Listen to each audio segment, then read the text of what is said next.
ময়মনসিংহে ব্যবসা বাণিজ্যের অন্যতম চালিকা শক্তি chamber of commerce and industry. দীর্ঘদিন ধরে প্রতিষ্ঠানটি স্থানীয় শিল্প, বাণিজ্য ও উদ্যোক্তা উন্নয়নে গুরুত্বপূর্ণ ভূমিকা পালন করে এসেছে। কিন্তু সাম্প্রতিক সময়ে প্রতিষ্ঠানটির কার্যক্রমে দেখা দিয়েছে স্থবিরতা ও অচলাবস্থা।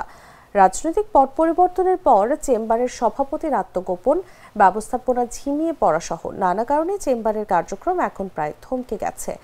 গত বছরের ৫ আগস্ট সাবেক প্রধানমন্ত্রী শেখ হাসিনার দেশত্যাগের পর সারা দেশের মতো ময়মনসিংহের বিভিন্ন স্থাপনা আওয়ামী লীগ নেতাদের বাড়িতে ভাঙচুর, আগুন দেওয়ার ঘটনা ঘটে। এ সময় Mymensingh chamber of commerce and ইন্ডাস্ট্রিতেও আগুন দেয় আন্দোলনকারীরা। পরিবেশ শান্ত হওয়ার পর পরিস্থিতি এখনও পুরোপুরি স্বাভাবিক হয়নি।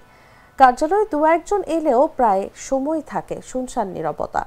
রাজনৈতিক পট পরিবর্তনের পর থেকে চেম্বারের সভাপতি ও জেলা আওয়ামী লীগের সহসভাপতি আমিনুল হক শামীম আত্মগোপনে। তবে মেয়াদ শেষ না হওয়ায় তিনি এখনও চেম্বারের সভাপতি। রাজনৈতিক পট পরিবর্তনের পর চেম্বারে একটি সভাও করা হয়নি। চেম্বারের পুরাতন অনেক সদস্য পদ নবায়নও করছেন না, ফলে কমছে সদস্য সংখ্যা। একই সঙ্গে সরকার নতুন সদস্য ভর্তি বা নবায়ন ফি বৃদ্ধি করেছে। এতে নতুন সদস্য হওয়ার আগ্রহ হারানোর পাশাপাশি অনেকে নবায়ন করা থেকে মুখ ফিরিয়ে নিচ্ছেন।